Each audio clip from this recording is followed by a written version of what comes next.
Andhra Pradesh assembly సమావేశాలు ప్రారంభమైన నేపథ్యంలో రాష్ట్ర ముఖ్యమంత్రి నారా చంద్రబాబు నాయుడు ఎస్సీ వర్గీకరణ అమలుపై స్పష్టమైన కార్యాచరణ ప్రకటించాలని నవ్యాంధ్ర ఎంఆర్పీఎస్ గుంటూరు జిల్లా అధ్యక్షులు శంకర బాబు మాదిగ డిమాండ్ చేశారు. కేంద్ర రాష్ట్ర ప్రభుత్వాలు భర్తీ చేయాలనుకుంటున్న ఉద్యోగాలలో సుప్రీంకోర్టు తీర్పుని ఖచ్చితంగా అమలు చేయాలని చెప్పారు. వర్గీకరణ అమలు కోసం ప్రభుత్వం వేస్తామన్న కమిటీ రిపోర్టు వచ్చే వరకు డీఎస్సీ ఉద్యోగాల నియామకాలు, ఇతర ప్రభుత్వ ఉద్యోగాల నియామకాలు భర్తీ చేయకుండా ఆపాలని కోరుతూ గుంటూరు జిల్లా కలెక్టర్ నాగలక్ష్మికి సోమవారం విజ్ఞాపన పత్రం అందజేశారు. ఈ మేరకు ఆయన మీడియాతో మాట్లాడారు. ఎస్సీ వర్గీకరణకి చట్టబద్దత కల్పించడంలో కూటమి ప్రభుత్వం తన నిర్ణయాన్ని తక్షణమే ప్రకటించాలని అన్నారు.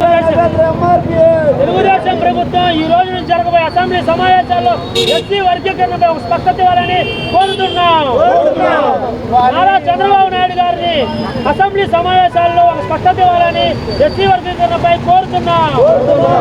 వచ్చిన మీడియా మిత్రులకి, అలాగే నవ్యాంధ్ర ఎంఆర్పీఎస్ నాయకులకు, కార్యకర్తలకు నా సామాజిక ఉద్యమ నమస్కారాలు.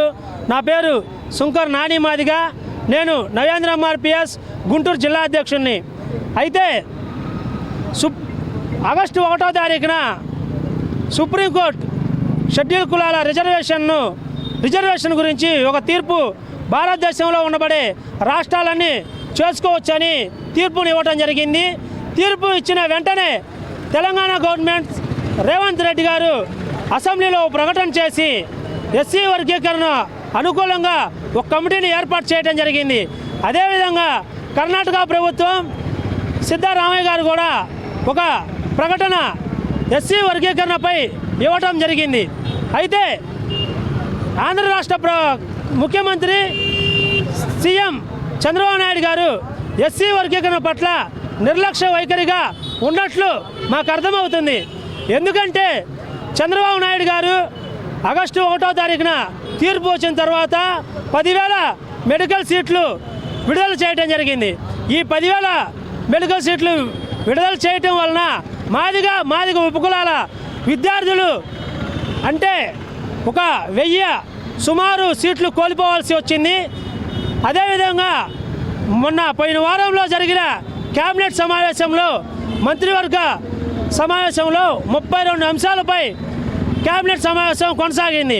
ఈ 32 అంశాలే కాక ఎస్సీ రిజర్వేషన్ అంశం లేకపోవటం మాకు అలా అనిపించింది. అదేవిధంగా ఈ రోజు నుంచి జరగబోయే అసెంబ్లీ సమావేశాల్లో ఎస్సీ వర్గీకరణపై చంద్రబాబు నాయుడు గారు ఒక స్పష్టత ఇవ్వాలని నవ్యాంధ్ర ఎంఆర్పీఎస్గా మేము డిమాండ్ చేస్తున్నాం.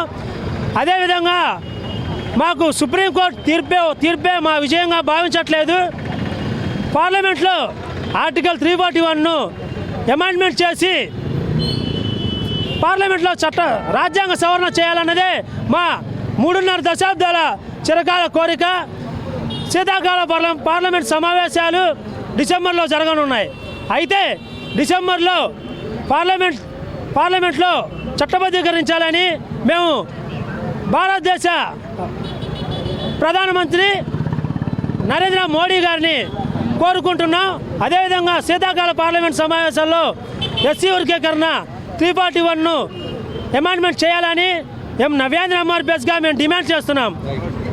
అదేవిధంగా మాదిగ ఉపకులాలకు ఆంధ్ర రాష్ట్రంలో ఎప్పుడు అండగా ఉంటామని నవ్యాంధ్ర